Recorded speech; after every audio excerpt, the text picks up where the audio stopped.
বিসমিল্লাহির রহমানির রহিম। আসসালামু আলাইকুম ওয়া রাহমাতুল্লাহ।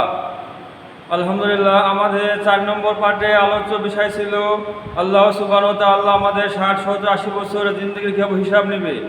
এখন 5 নম্বর আমাদের আলোচ্য বিষয় যে হাদিস শরীফে এসেছে, আল্লাহ রাসূল সাল্লাল্লাহু আলাইহি সাল্লাম বলেছেন মোটামুটি কথা যে জাহান্নামের উপর থেকে একটা পাথর ফেলা হবে, তো সে পাথর 70 বছর ধরে পড়ে যাবে, তবুও জাহান্নামের তলদেশে আমরা পৌঁছাবে না। আবু হুরায়রা রাদিয়াল্লাহু আনহু থেকে বর্ণিত আছে, মুসলিম শরীফের হাদিসে আবু হুরায়রা বলছে যে ওই পাক জাতের কসম যার কুদরতি হাতে আমার জান, নিঃসন্দেহে জাহান্নামের গভীরতা 70 বছরের দূরত্বের সমান। তো এই যে হাদিস, এই কথা, এটা বিজ্ঞান এ সম্বন্ধে কী বলে। তো এই কথাটা আজকে আমাদের বুঝতে অসুবিধা হচ্ছে, যেহেতু আজকে আমাদের ইসলাম সম্বন্ধে আলোচনা নাই, বলা নাই, যার জন্য এই বিষয়টা অতি সহজ নর্মাল বিষয়, কিন্তু দিনের কথাবার্তারা বলা হয় আলোচনা না থাকার কারণে এটা আমাদের ডাউট মনে হচ্ছে, কঠিন মনে হচ্ছে, অবস্থা মনে হচ্ছে যে একই সম্ভব যে একটা পাথর পড়বে তো 70 বছর ধরে পড়বে, তবু নিচে পৌঁছাবে না, তাহলে এই গভীরতা কোথায় আছে, কত বড় গভীরতা, এটা আমাদের মনে প্রশ্ন একটা জাগতে পারে, তাই কি না। তো ভাই সাথী, এটা একদম নর্মাল, অতি সিম্পল।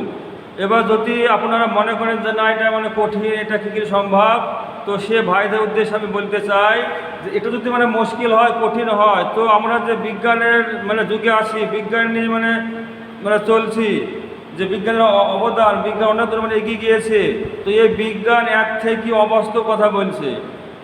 যদি এই কথাটা অবাস্তব মনে হয় যে একটা পাথর পড়তে 70 বছর সময় লাগবে, এটা অবাস্তব, তাহলে বিজ্ঞান এর থেকে কোটি কোটি গুণ অবাস্তব কথা বলছে। সেটা কি? বিজ্ঞান কি বলছে যে পৃথিবী থেকে সূর্য হয়েছে 13 লক্ষ গুণ বড়, আর মহাকাশে কোটি কোটি নক্ষত্র আছে, সে নক্ষত্র সূর্য থেকেও কোটি কোটি গুণ বড় নক্ষত্র আল্লাহ পাক আছে।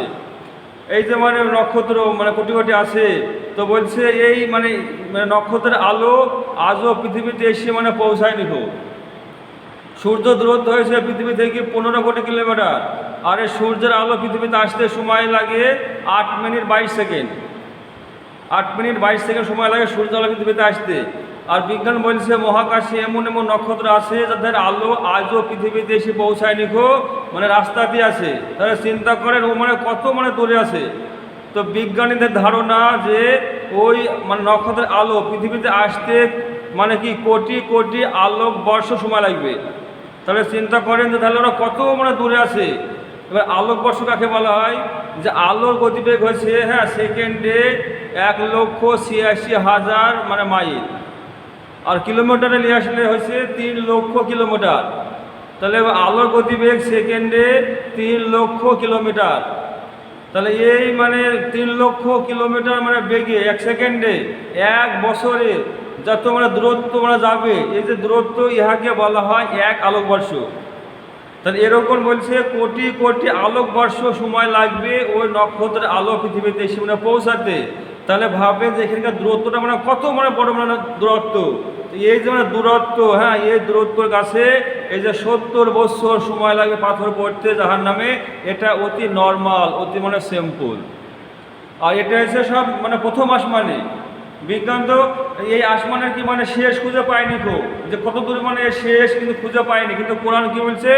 কোরআন বলছে যে এরকম কি 7টা আসমান আছে, 7টা ফাঁকা জায়গা আছে, তারপরে আল্লাহ পাকের আরশ আছে। তাহলে 7টা আসমান আল্লাহ পাক বানিয়েছে। আল্লাহ পাক কালাম পাকে বলছে সূরা মুলুকের মধ্যে যে আল্লাহ পাক 7টা আসমান স্তরে স্তরে বানিয়েছে। কিন্তু বিজ্ঞান কি বলছে যে আকাশগুলি কিছুই না, অনেক দূরে, তাই নীলা নীলা লাগে, তাই কি না?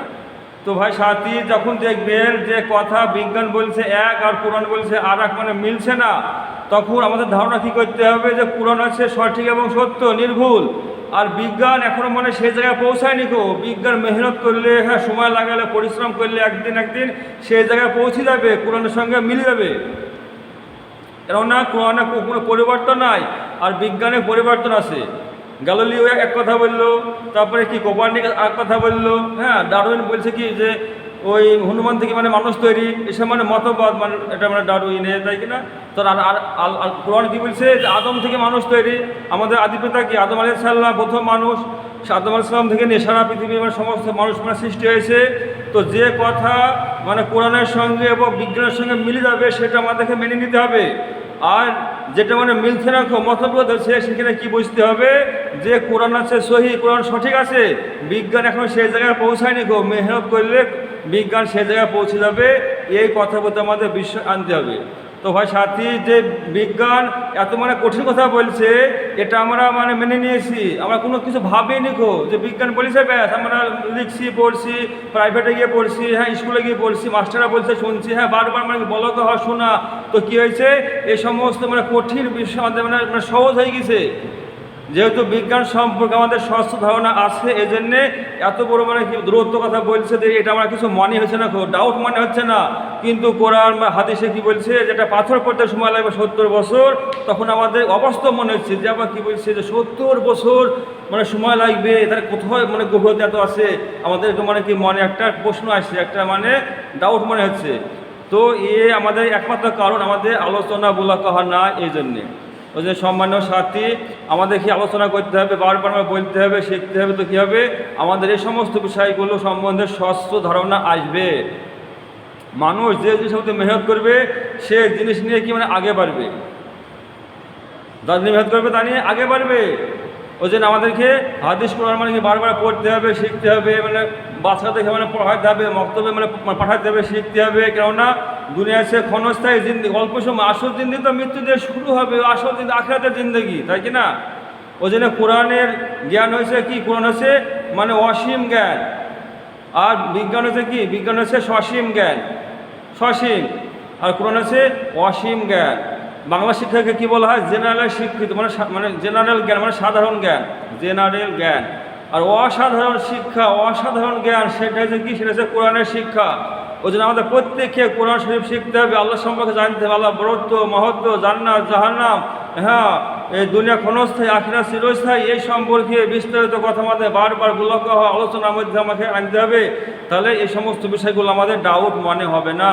কিন্তু আজকে আমরা এমন জামানায় মানে পড়ে গিয়েছি, আজকে দুনিয়া সম্পর্কে আমাদের বহুত মানে কথা আলোচনা বলা হচ্ছে।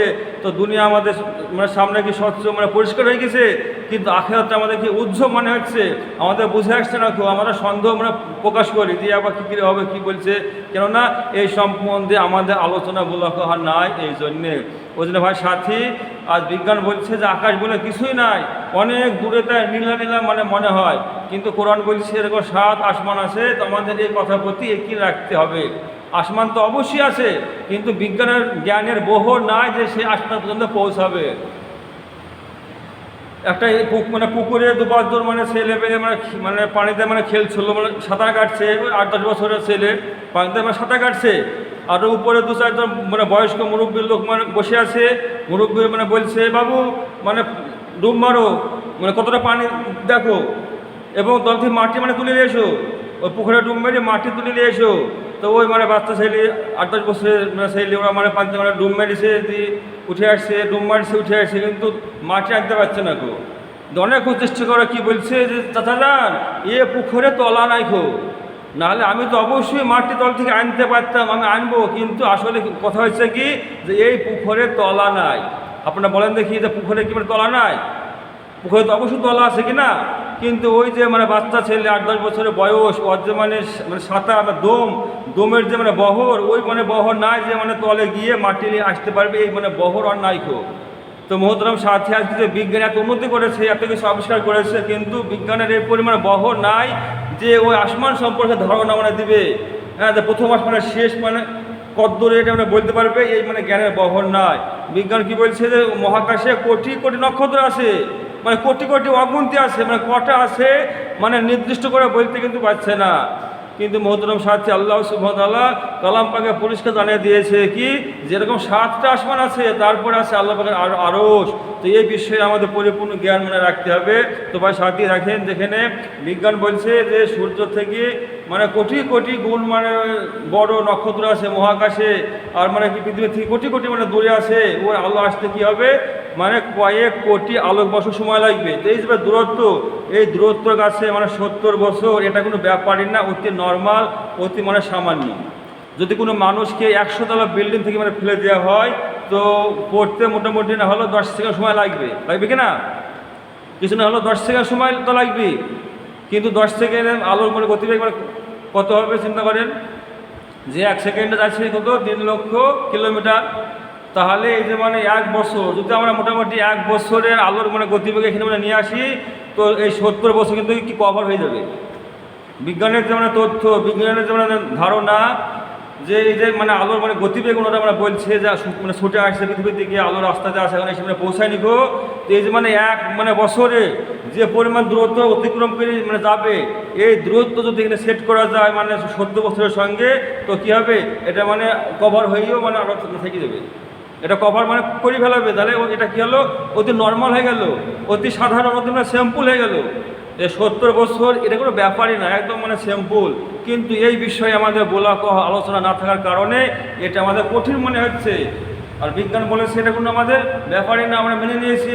হ্যাঁ, আমরা একটু বেনে আমরা চিন্তা করে দেখেও নি, আমরা ভাবেও নিব যে কি এক মানে কোথায় আছে, কী সম্ভব যে এত মানে সময় লাগবে, যে মানে কোটি কোটি আলোক বছর সময় লাগবে। আলোর গতিবেগ কত, যে 3 লক্ষ কিলোমিটার 1 সেকেন্ডে যাবে। তাহলে 1 সেকেন্ডে যাবে 3 লক্ষ মানে কিলোমিটার, তাহলে 1 মিনিটে মানে কত যাবে, 1 ঘন্টায় মানে কত যাবে, হ্যাঁ, তাহলে 1 দিনে মানে কত যাবে, 1 মাসে মানে কত কিলোমিটার যাবে। তাহলে এইভাবে যদি 1 বছর, তাহলে মানে কত যাবে 1 বছরে। তাহলে এইভাবে যদি মানে কি মানে কোটি কোটি বছর, তাহলে কত দূর যাবে সে আলো। তাহলে ভাবেন যে কত দূরে আছে সেই মানে নক্ষত্র। এই যে মানে দূরত্ব, এই দূরত্বের কাছে 70 বছর, এটা একদম সামান্য, একদম সিম্পল। আশা করি বিষয়টা মানে বুঝতে পেরেছেন যে মানে জাহান্নামে পাথর পড়তে সময় লাগবে 70 বছর, এটা কোনো অবাস্তব বিষয় না, এটা বিজ্ঞানসম্মত, এটা বিজ্ঞান দিয়ে আমরা প্রমাণ হলো। অতএব এটা এর প্রতি আমাদের পরিপূর্ণ ইয়াকিন রাখতে হবে, পরিপূর্ণ বিশ্বাস রাখতে হবে, এবং ওই ভয়ঙ্কর জাহান্নাম থেকে বাঁচার জন্য আমাদের চেষ্টা করতে হবে। আল্লাহ আমাদের প্রত্যেককে জাহান্নাম থেকে বাঁচার তৌফিক দান করুক। আল্লাহুম্মা আমিন। ওয়া আখিরু দাওয়ানা আলহামদুলিল্লাহি রাব্বিল আলামিন। আমাদের পরের যে পাঠ আসছে সেটা হচ্ছে আল্লাহ সুবহানাহু ওয়া তাআলা জান্নাতীদেরকে, যারা সর্বনিম্ন কম ইমান নিয়ে যাবে, প্রত্যেকটা মানুষকে জান্নাত দিবে এই দুনিয়ার থেকে 10 গুণ বড়। এটা মিনিমাম, সর্বলো ইমান যারা নিয়ে যাবে, মানে 100তে মানে পরীক্ষা 25 পেলে মানে কি পাস। আর যারা মানে কি 99% নাম্বার পাবে, 80-90 মানে নাম্বার পাবে, সেই পাস। আর যে 25 পেয়ে পাস, কি এক হবে? তো যারা মানে কোনো রকম মানে 25 পেয়ে মানে কি পাস করবে, জান্নাতে মানে পৌঁছাবে, এই মানে কি সর্বনিম্ন ইমানদারদেরকে আল্লাহ জান্নাত দিবে পৃথিবী থেকে 10 গুণ মানে বড়। তাহলে যারা অনেক মানে কি পাওয়ারফুল ইমান নিয়ে যাবে, তাদেরকে আল্লাহ কত বড় দিবে। এই সম্পর্কে বিস্তারিত কথা আলহামদুলিল্লাহ আসছে 6 নম্বর পাঠে। আমরা প্রত্যেকে শুনতে থাকবো। আল্লাহ সুবহানাহু ওয়া তাআলা আমাদের প্রত্যেককে কবুল করুক। আল্লাহুম্মা আমিন, আল্লাহুম্মা আমিন।